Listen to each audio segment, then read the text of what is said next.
It's Thursday, and as promised, here is my look at the Chinese Room's assertion that CD Projekt Red's games are sexist, or CD Projekt, or whatever you want to call the developer. The name is a little bit confusing. But before I get into the nuts and bolts of this question, I want to make something very clear off the top, because this is a topic where people tend to lose their minds. This is a discussion. This is not the final word. This is not casting judgment on anyone or anything. It is just an examination of an assertion that someone else made to try to have a grown-up, nuanced discussion about an issue instead of just screaming at each other over the intertubes.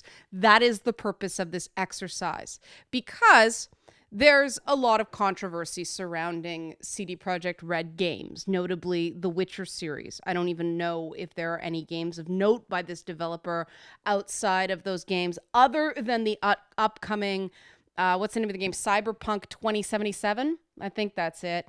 But we can't really talk about that game yet because it's not out, right? Yeah, the name is Cyberpunk 2077. I just looked it up. But we can't talk about that game with any sort of nuance yet because it's not out. You guys know the sort of analysis I do here is not individual images. We can look at whether an image is objectified, I suppose, but I cannot see how the teaser image that CD Projekt released regarding Cyberpunk 2077 fits the definition of objectification. The woman in question is clearly a person. She is not substituted for an object. Body parts are not missing. She actually has extra body parts because she has those little spider talons, or whatever the heck they are. One could claim she lacks agency in one of the things because it's a guy pointing a gun at her head, but that's not quite the loss of agency that people mean when they say objectification. The image is telling a story, and it might not be a pretty story, but it's a story nonetheless. She's a person in that image, not an object.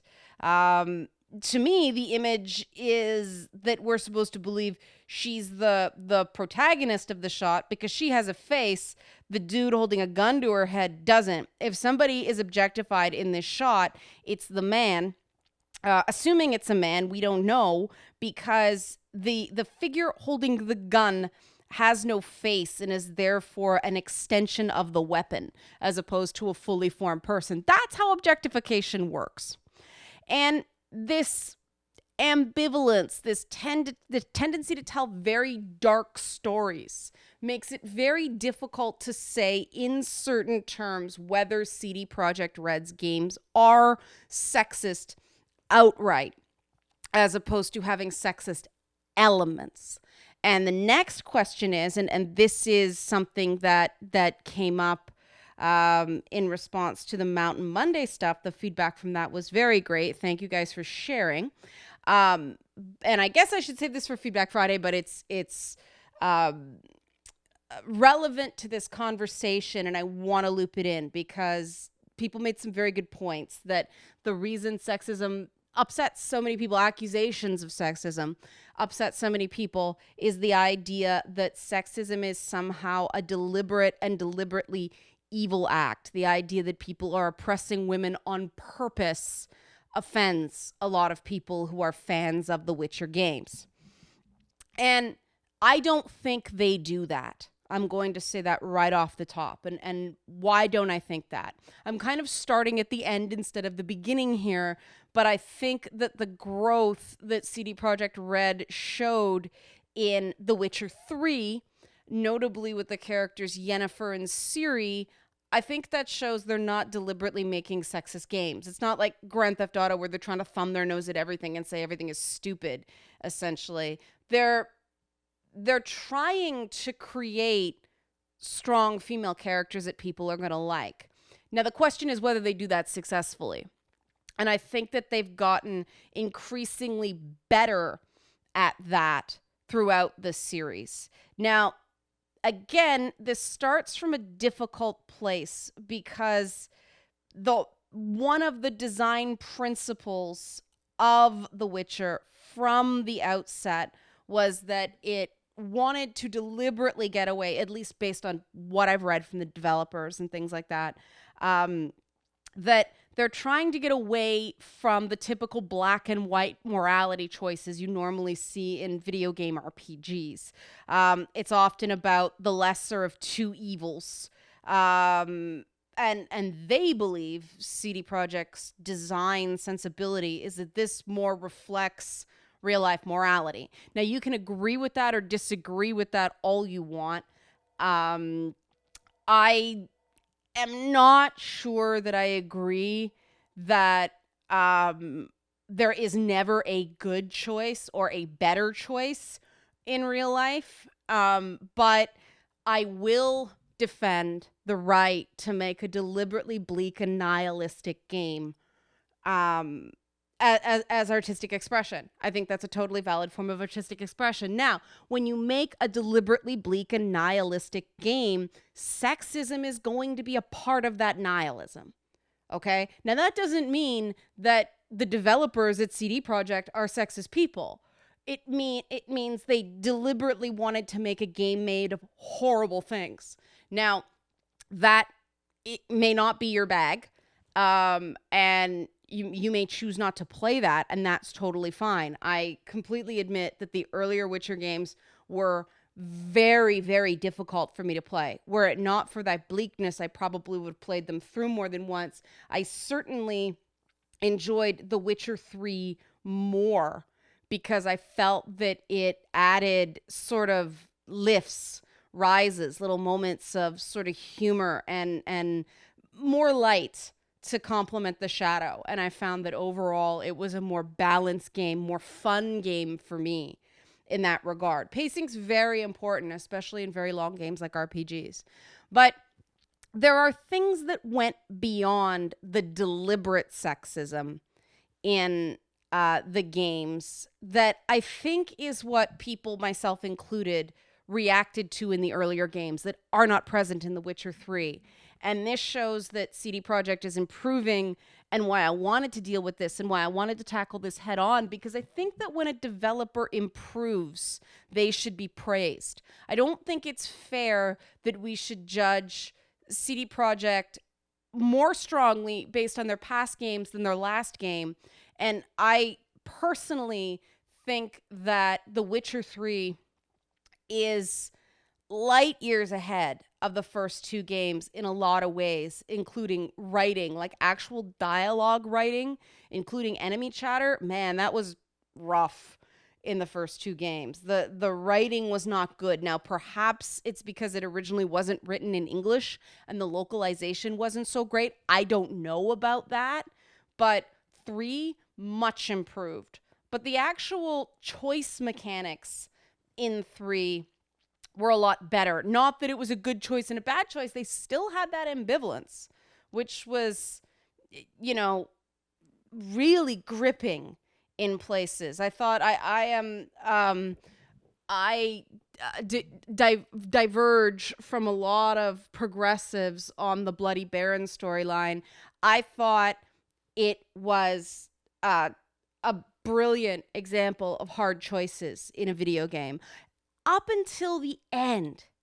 And this is a part where CD Projekt falters from its design principle that they don't want to be black and white morality, that moralizing at the end of that quest, when you got that sort of parchment paper and Geralt did a little, here's the moral of the story. If you don't want to moralize, don't moralize. Like, yes, it's from Geralt's point of view, but if you're going to tell a morally ambivalent game, let people stay in that moral ambivalence. Don't tell them what to think.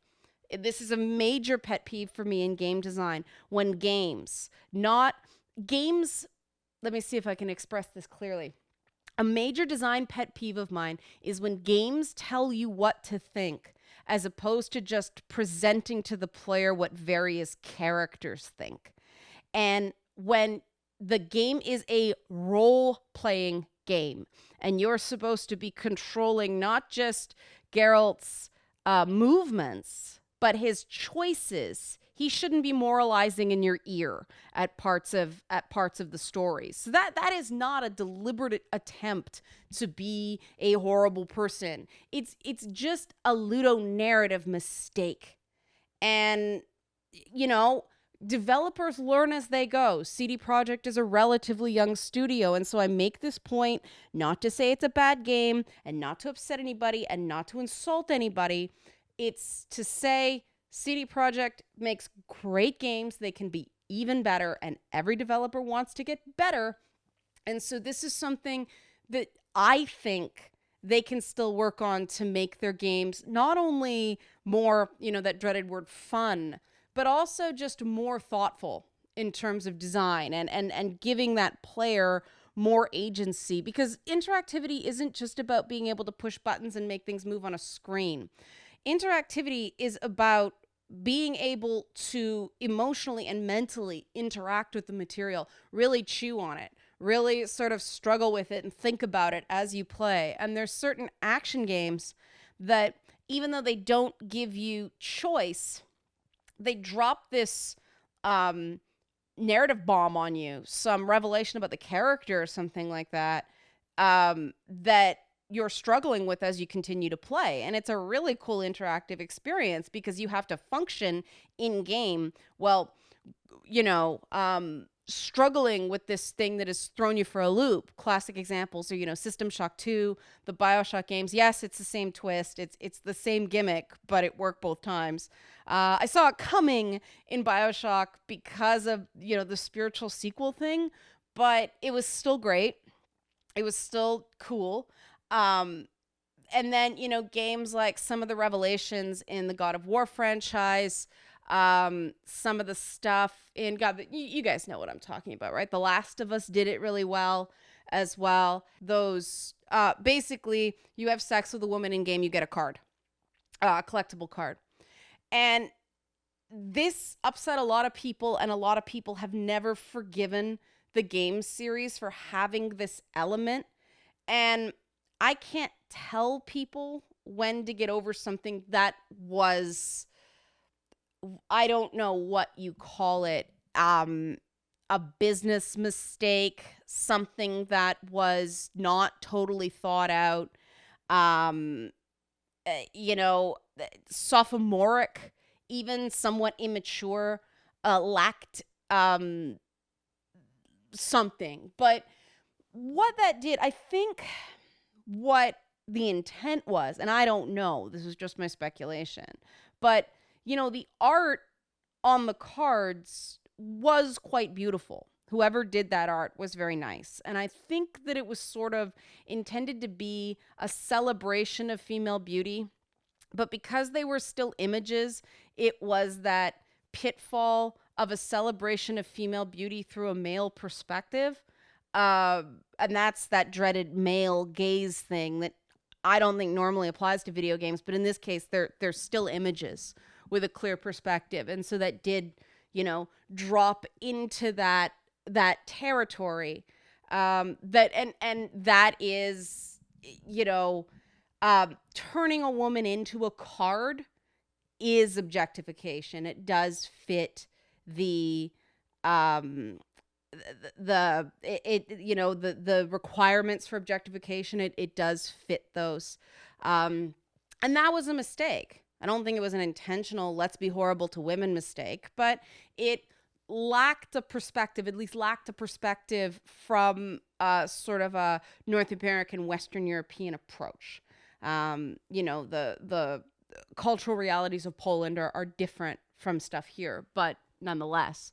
The Witcher 2 obviously didn't have those. I'm getting ahead of myself. The other thing, and this is something a lot of people don't know about because they didn't actually read the books.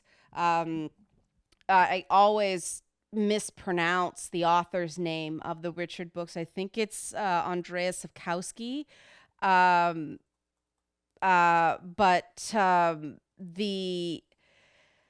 The Witcher stories are pretty amazing.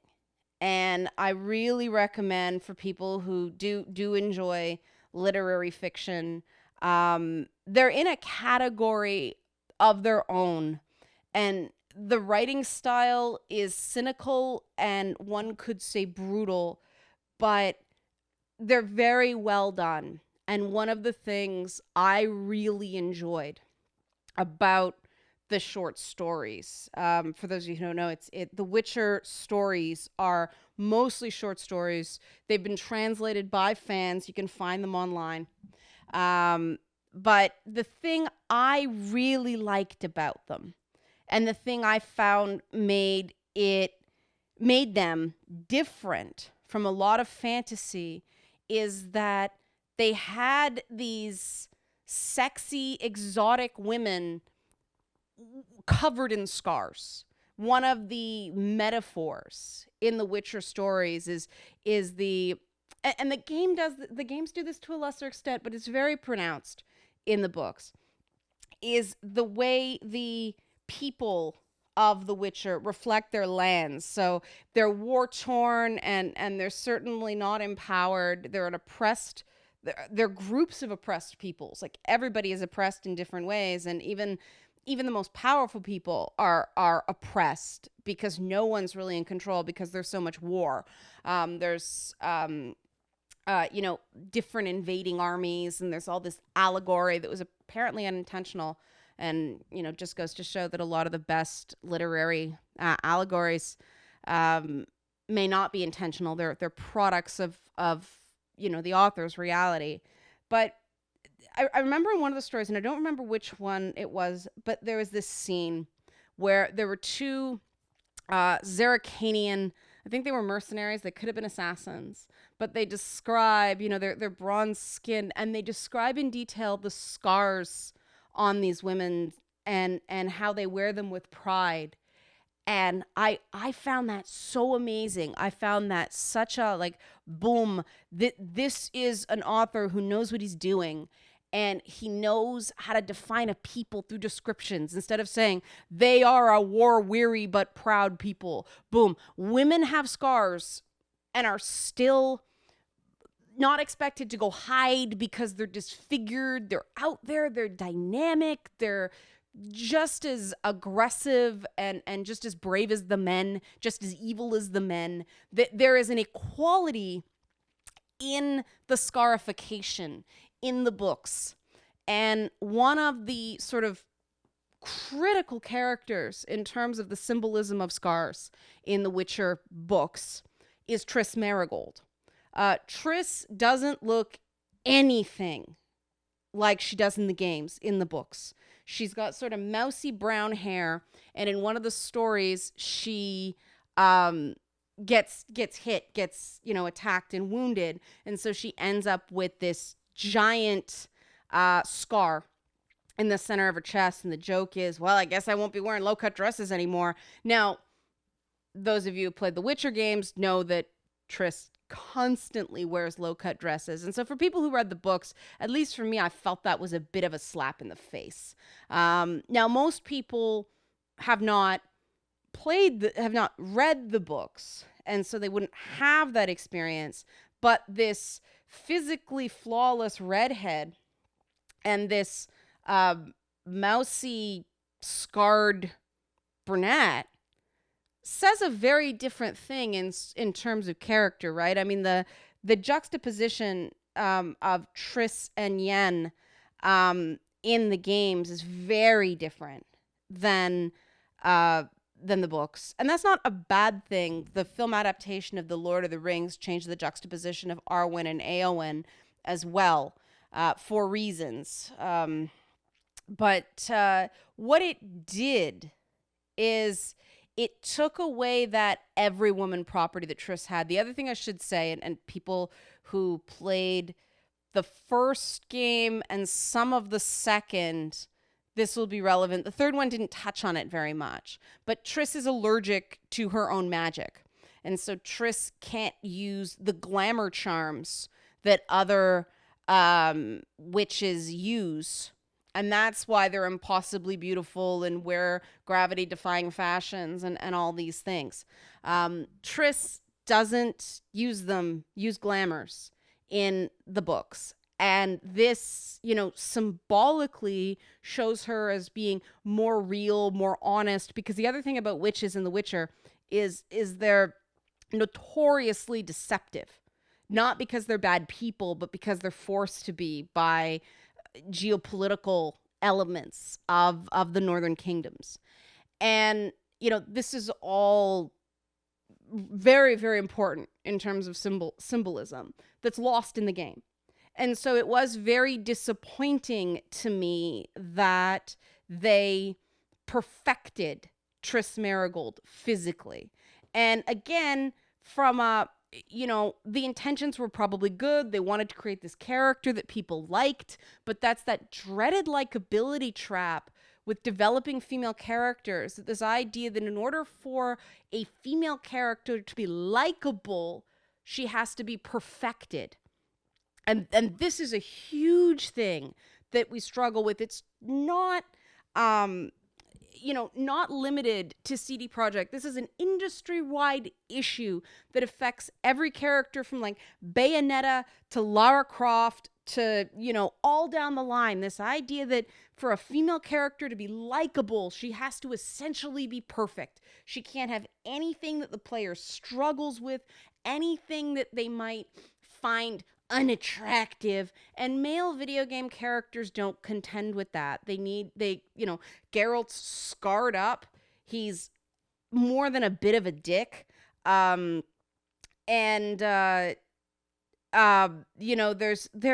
a lot, if you look at the Gears of War characters, they're all kind of pug ugly. But it goes deeper than appearance. Male characters are allowed to be characters. They're allowed to have flaws. They're allowed to have things about them that we don't necessarily like. Nathan Drake just killing people left and right. People complain about that. He's sort of the one that jumps the trend. He bucks the trend because people are like, well, we were supposed to think he's a good guy, but he kills all these people. And it's like, well... And that game has been accused of dissonance because that's not true. He's a charming rogue, but he's a criminal, and we have to be allowed to be able to like characters on the whole without thinking a character is perfect. And we're so far from that when it comes to female characters in video games that it is staggering. Now, I don't think CD Projekt should be singled out for criticism on this, as I said.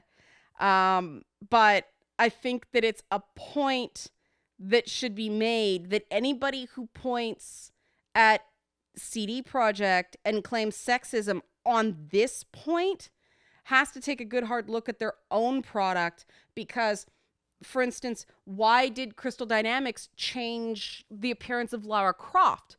Well, they wanted to make her more likable, meaning more appealing to a certain subset of gamers that thinks large breasts are the sign of the devil.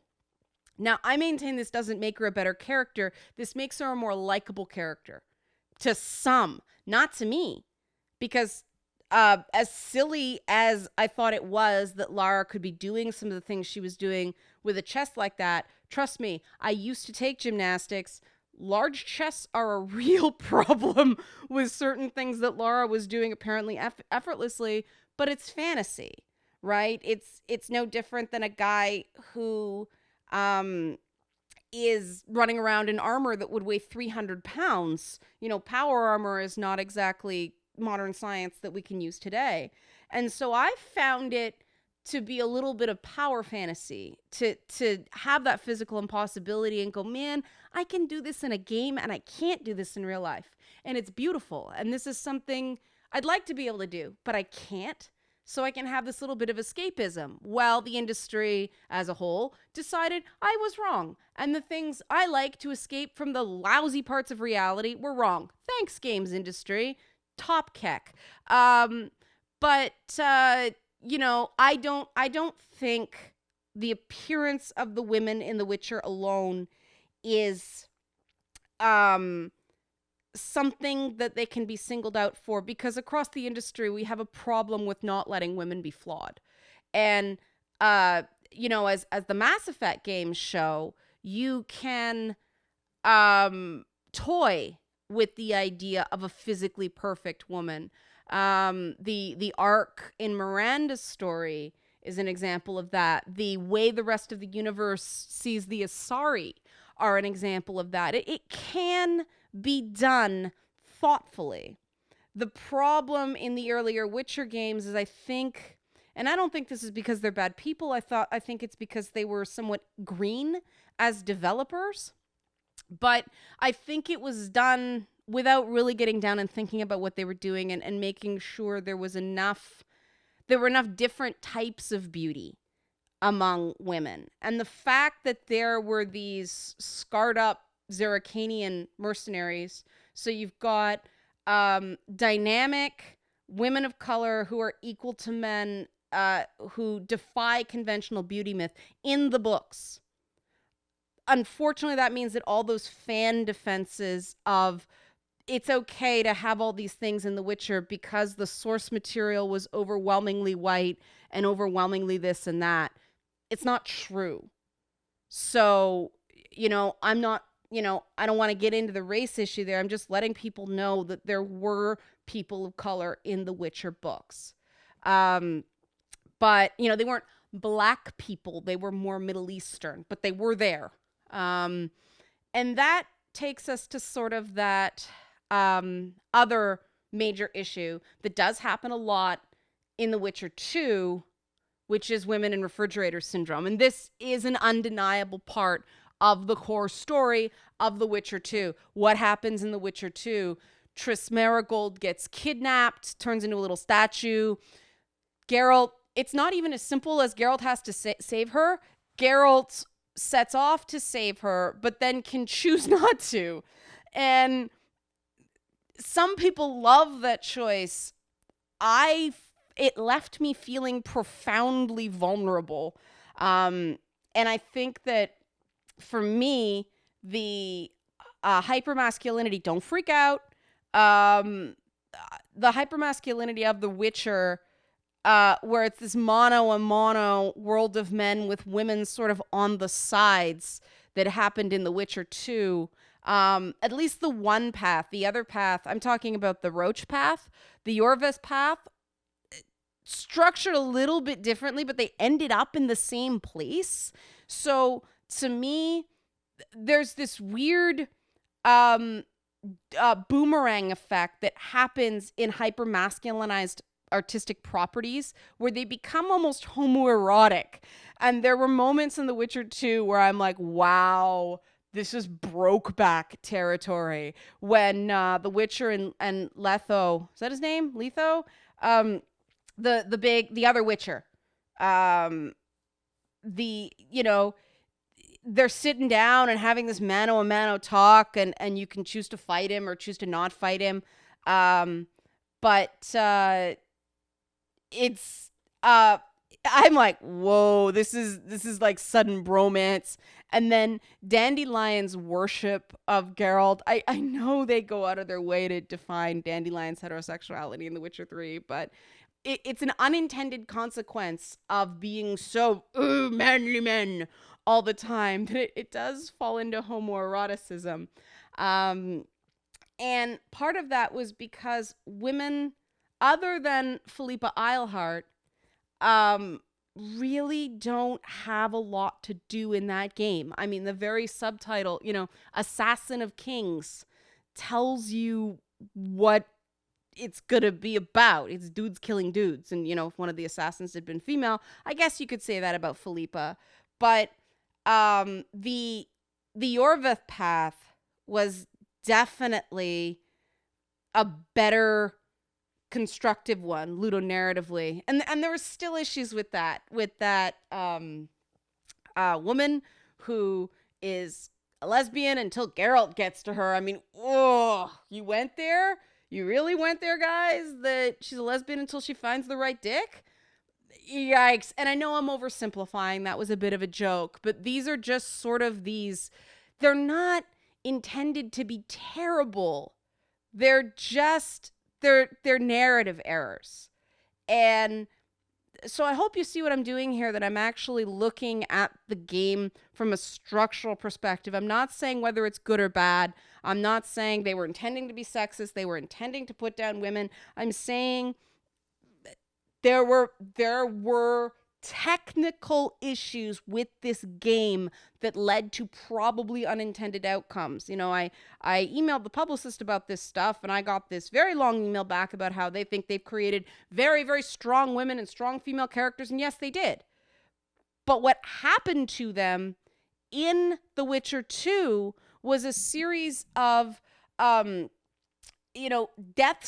depowerings, kidnappings to advance the plot of the male leads. And that is textbook women in refrigerators syndrome. And there's no denying that. And so that is something. I'm not saying you don't have to like the game. I'm not saying you have to think the entire game is sexist, but this is an issue. I mean, if you run down the female characters in The Witcher 2, they all have something bad happen to them that moves along Geralt's plot. You've got Vess, who you have the opportunity to sleep with if you don't treat her any differently than a man, and then she gets raped by the king and her entire battalion is slaughtered. So the one good female soldier, what is the band called? The Blue Stripes? In the Blue Stripes, it's her and Vernon Roach. And you can't take her along with you to avenge her own thing, her own rape. You cannot take her along. So you're treating her differently than a man. That's sexism. And the game forces you to do it. You cannot choose that. Roach just goes, no, I don't want anything bad to happen to you again. And Geralt can't stop him. My Geralt would have punched him in the face and taken Vess because, quite frankly, I found Vess smarter than Roach. Roach is a douche. And I couldn't do that. The game did not allow me to do that. And that is not a deliberate attempt at anything. It's a design flaw. It's a lack of choice. Triss Merigold, kidnapped. You barely see her. Starts off the game, at least my game, her and Geralt are having sex. And then she gets called a whore. And then she gets kidnapped. And you don't see her until much later in the game when she's chained to a wall. I mean, that is women in refrigerators. Philippa Eilhart, she's a lesbian and she still gets her eyes gouged out. There are, that elf woman who was raped and got pregnant and then she dies of basically shame. There are example after example after example after example. And yes, it is a terrible, horrible world. But structurally, all this does is advances the story of Geralt of Rivia. We do not see any follow-up. I mean, you have a choice to leave Triss in the lurch, to have somebody else go off and save her. And she's just, well, I understand. And that is Triss. That is part of Triss's character. But it is still... I mean, I hope you guys can sort of see why... people who are aware of this, I'm not going to say female players, but people who identify more as female characters are going to feel like they're bouncing off a story like this. This is what ends up happening. It's dissonance. It's kicking the player out of the game because they're like, can we please have one woman who can defend herself at all, similarly to the way that, Iorveth has bad things happen to him. Iorveth is the leader of the Scoia'tael, which is an elf race. But, he can defend himself.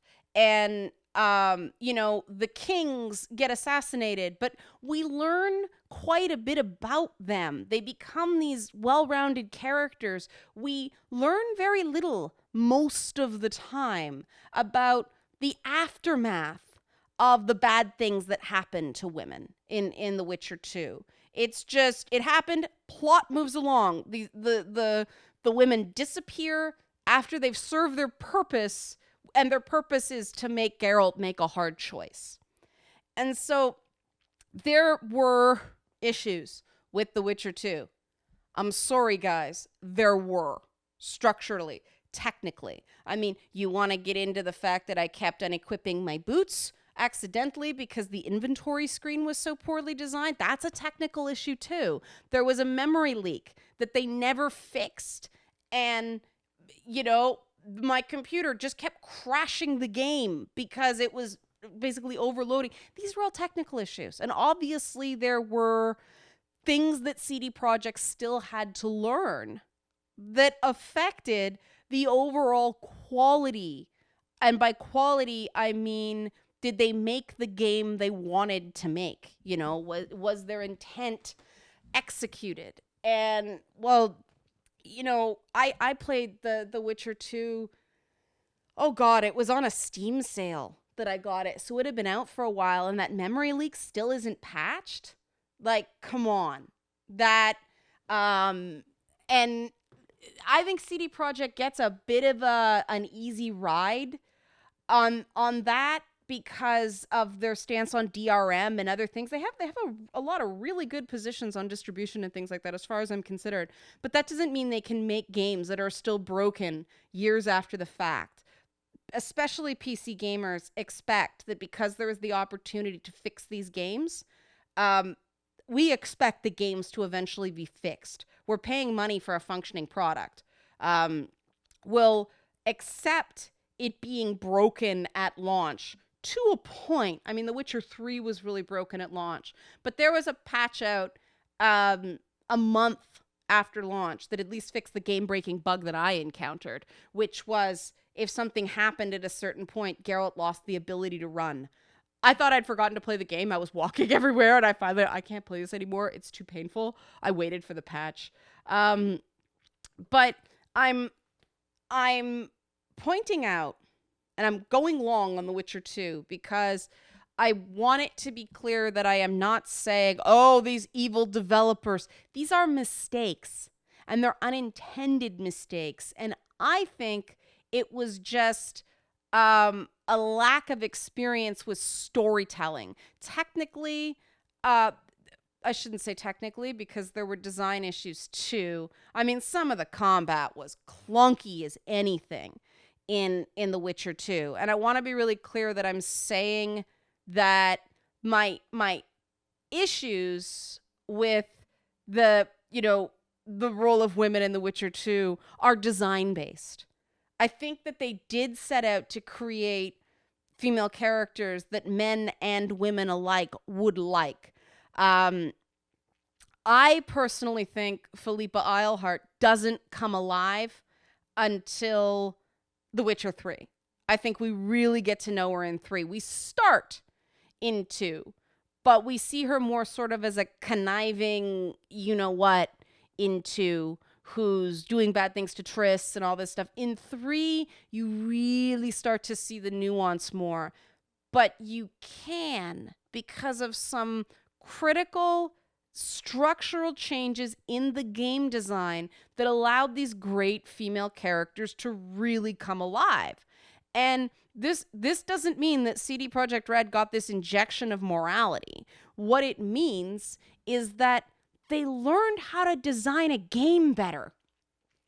And so what happens in The Witcher 3? Well, first of all, you've got Ciri, who I admit I was really scared of because Ciri is this bright light, this sort of source of joy and happiness in a world without any in the books. Ciri is this sort of binding force, this and there's tension surrounding her, but she softens the whole thing. The inclusion of this little girl who is a Witcher candidate.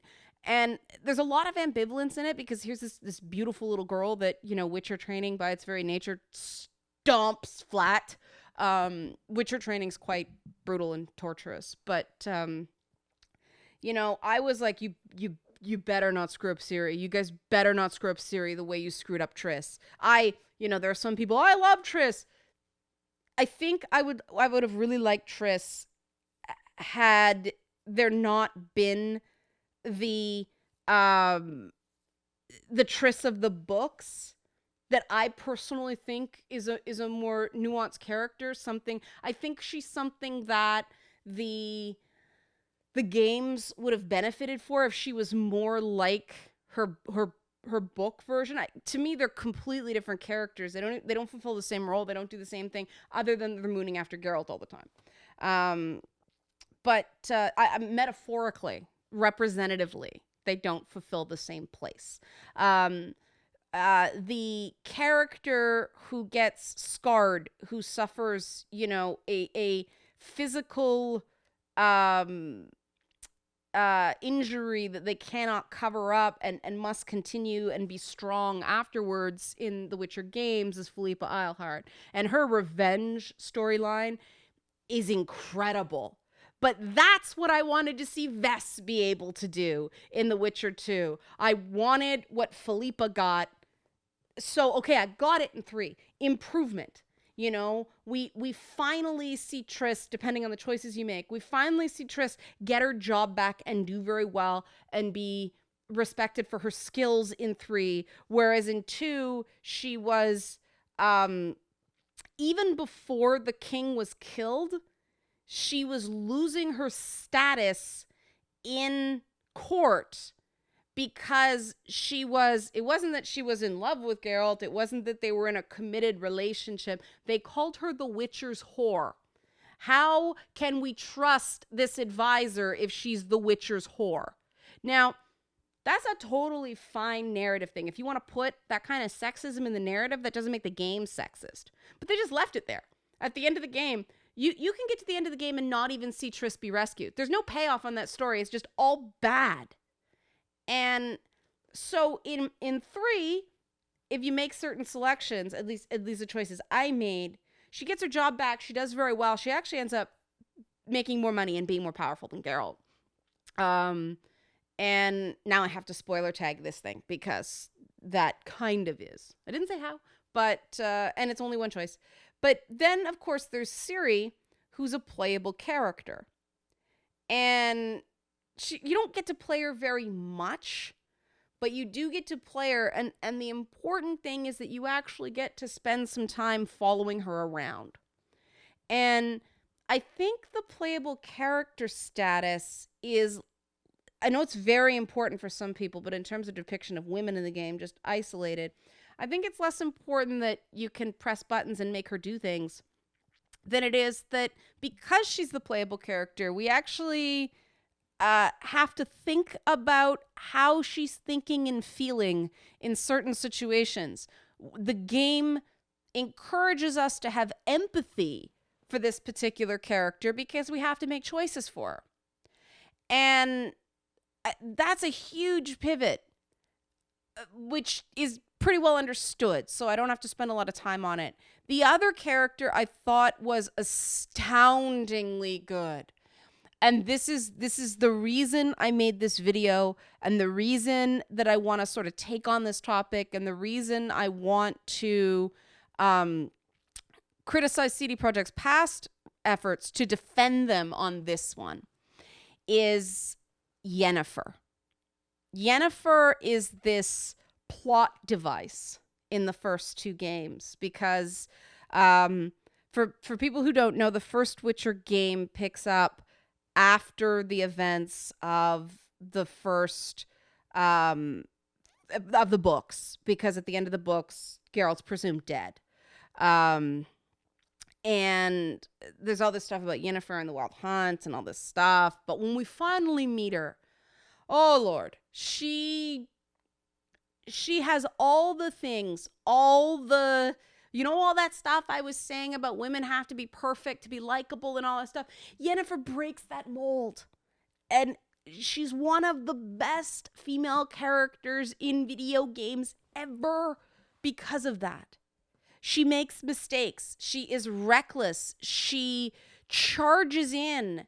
And it's not a good or bad thing. It's good sometimes. It's not good sometimes. She gets stuff done, but she also breaks things. They didn't need everyone who played this game to like Yennefer. And I loved her because I wasn't expected to like her.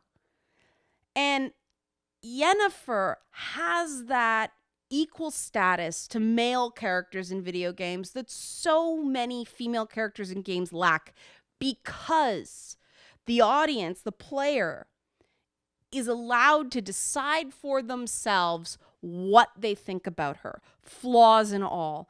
It may be the high point in the writing in the Witcher series, as far as I'm concerned. She is so complex. She is such a deep well.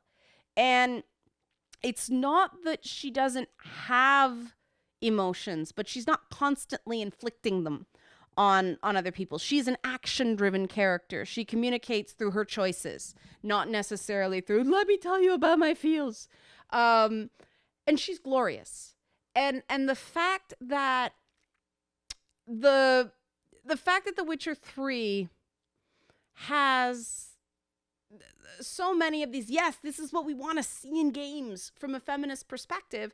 You know, the crone characters who are women who aren't beautiful. You know, that's something else we were lacking in the past games. They're great. They're powerhouses. You know, we've got older women who are significant, who look older.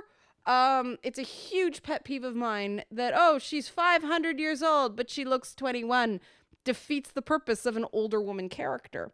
But all those things that I wanted to see in past games. Ciri has scars, by the way, visible scars. We finally get that from the books. Yay. So all the things that I felt were missing in the first two games, were there in 3. And so can I say that across the board that all CD Projekt games are sexist? No. The Witcher 3 has elements that are sexist, undeniably, but that's because they're trying to confront the player with difficult choices. And I'm not saying it's a perfect game. You know, there's still improvements they can be doing in terms of ludonarrative design. But it's vastly improved. And I would not say that third game is on the whole sexist. And, well, why? Well, because of Yennefer. Because, you know, there is a female playable character. People complain about that. Yes, she's not the primary playable character. And yes, there was moments in The Witcher 2 where you could play as Saskia. But I personally thought that change of perspective in The Witcher 2, it didn't make any sense to me. All of a sudden, you're playing somebody else.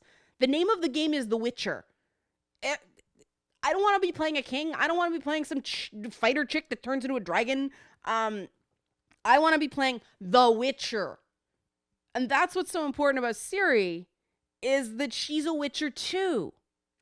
And so there's this balance. There's this, and I prefer the word balance to equality in a game, because then you get into the semantics argument of equality, equivalency, equal but different, all that stuff. There's a balance. And that's what we attempt to achieve in video games, is game balance. And, you know, we have Triss, who's too much of a pushover, where Geralt's involved. And the problem is that every woman was a damn pushover, unless she was depicted as evil in past games, if she was interested in men. But then we have, you know, Triss, who's a pushover, and then there's Yennefer, who certainly isn't. And that makes the fact that Triss is a pushover okay. Because it's not all women just falling at this dude's feet. At least one woman says no and makes it stick. So that's fine that other people don't. Every woman does not have to be the same. We don't come out of a mold. And that, you know, differentiation, all of a sudden you've got that Triss, Geralt, Yennefer dynamic that works so well in the books. It works differently in the games than it did in the books, but that balance is there. The balance of darkness and light is there because of the open world element of the third game that was not there in the others. I really miss that the Scoia'tael were gone, but we're talking about gender here, so that that's a topic for another time. But all those things vastly improved. And when a developer does that, we should be praising them, not continuing to criticize them based on past efforts that were flawed. Because people have to be allowed to make mistakes and recover. And I think that CD Projekt is moving in the right direction. So I'm actually interested what they do with Cyberpunk 2077, because to me, I saw that image that everybody freaked out over. Well, not everybody, but people freaked out, and then people freaked out at the freaking out. But I looked at Cyber 2077 and it's like, wait, does this mean we're going to have a female main character in this game? Cool. I'm interested in that. That's great. We're gonna see CD Projekt tell an interactive story, default point of view of the playable character's female. Neat. I want to encourage this. And this is the problem when we get into games are sexist. The way the discussion is going is it's actually just discouraging developers from trying things where women are involved. And so we keep getting these boring characters. We keep getting the frightened, vulnerable, brown hair McPonytail, about 19 to 21 years old, if with some sort of parental issues. So they're not even fully formed independent people. They're extensions of their parents. We keep getting this teenaged brunette girl with modest bust and modest dress, because this is the only thing that people do not completely brain hemorrhage over. And that's not fair. That's not fair to the creatives in the industry. That's not fair to game consumers who want innovation and unique stories. That's not fair to women of other builds, hair colors, and skin colors, because the thing is that most of these characters, you have two options. You have a white girl with brown hair or a black girl with brown hair. Indian women, both Indian and, Native Indian and East Indian, and, Latino women, Asian women are sort of completely taken for granted. All this stuff is left out because we're so fixated on measurements. And guess what, guys? You put, an Indian woman, and she might be hippie. She might have wider hips. Oh, God, female secondary sex characteristics, run! Gender signifiers, no, bad. No, it's not bad. And the problem is our feminist analysis in video games right now is demonizing the female form. You can't just say that a game is sexist because there's a woman in a teaser image wearing a corset. Or, wearing like a PVC bustier or something like that. That alone is not sexist. Unless, her face is cut off and the camera's centered on her boobs and all this stuff. Like, no, sexy isn't inherently sexist. I don't see sexism. Is there depictions of violence? Yeah, in that teaser image. But that's not... that's not the same as violence against women. It's a video game. There's going to be people trying to shoot at the protagonist, right? And feminist is not necessarily pacifist. If you watch my video from Tuesday, you know this. And so that's my thoughts. And it did take a long time to really unpack the whole thing. And I've been trying to keep things shorter, but I wanted this one to go long because too often, especially on these games, my thoughts have been, people have taken one tweet and removed it from the 13 others I talked about on the subject. People will take one statement I made and separate it from the larger context. So I wanted to make sure I really got in and was nuanced about this. And I hope that you see that what I'm saying is that CD Projekt should be praised for their growth. It's easy to have all the stuff from the outset. That's what privilege is. If somebody comes from a country that, may not have the access to the awareness that we do in North America, and they have to learn as they go, good for them. I mean, the history of Poland is freaking awful, and if you really want to understand The Witcher, I definitely suggest you go through and read about what happened in Poland and to Poland during and after World War II with the Nazis and the Soviets. But, war means that these other niceties that we talk about um, you know, the intersectional stuff. The Polish people, it gets lost that they were an oppressed people for a very, very long time because they're white. And over in North America, we don't think of oppression as something that happens to white people.